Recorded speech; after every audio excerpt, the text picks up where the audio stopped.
This was one of those back-and-forth games. The Phillies would take a lead. The Florida Marlins would scratch their way right back into it. First game of a Phillies homestand. They started off well, but they did blow an early 2-0 lead, but then open up a new lead here in the second inning. Ryan Howard singling in Jimmy Rollins, and it is a 5-2 Phillies lead. But the Marlins come back to cut it to 5-4. Now in the seventh, Jason Worth. Oh, and he gets the bat on that.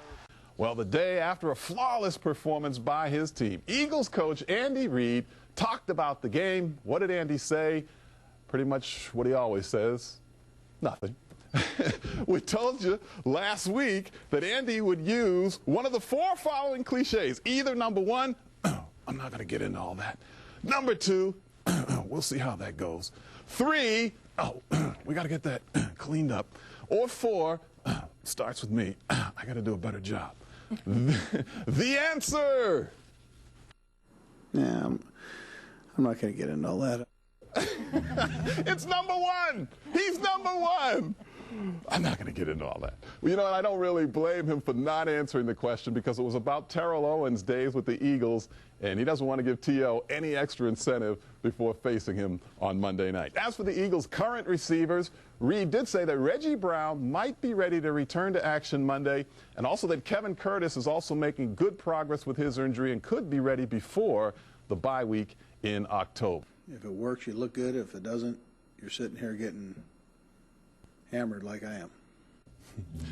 Well, that's Andy Reid's view. Let me give you my view, V's view on this, because if this is second guessing, then I've been doing it for 10 years, because I think all the problems the Eagles have are interrelated, tied to one thing. Andy Reid always wants to play finesse football and doesn't have any regard for the importance of playing with power.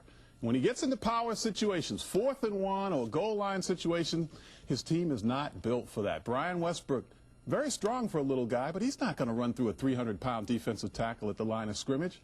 Every other team has at least one massive running back for just such situations, but not Andy Reid. Instead, Andy loves to collect little running backs. This year he brought in Lorenzo Booker. A couple years ago he had Reno Mahe, Bruce Perry, and Ryan Moats, a collection of 5'9" guys. Decent finesse runners, but where is the power?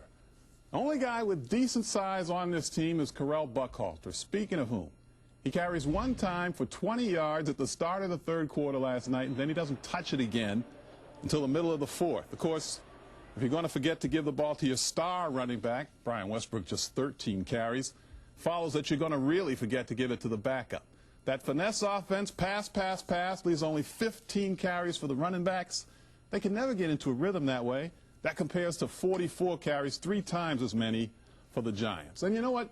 Big part of the Giants' success in running is their fullback, Madison Hedgecock. He helped to open huge holes last night. The Eagles fullback, they just take guys from other positions and have them learning on the job.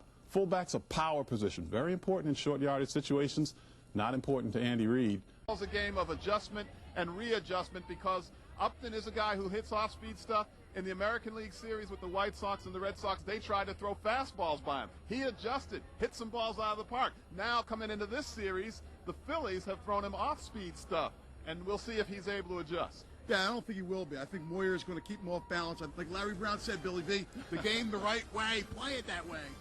Except when Larry Brown said it, it was more like, gotta play the right way, play hard every day.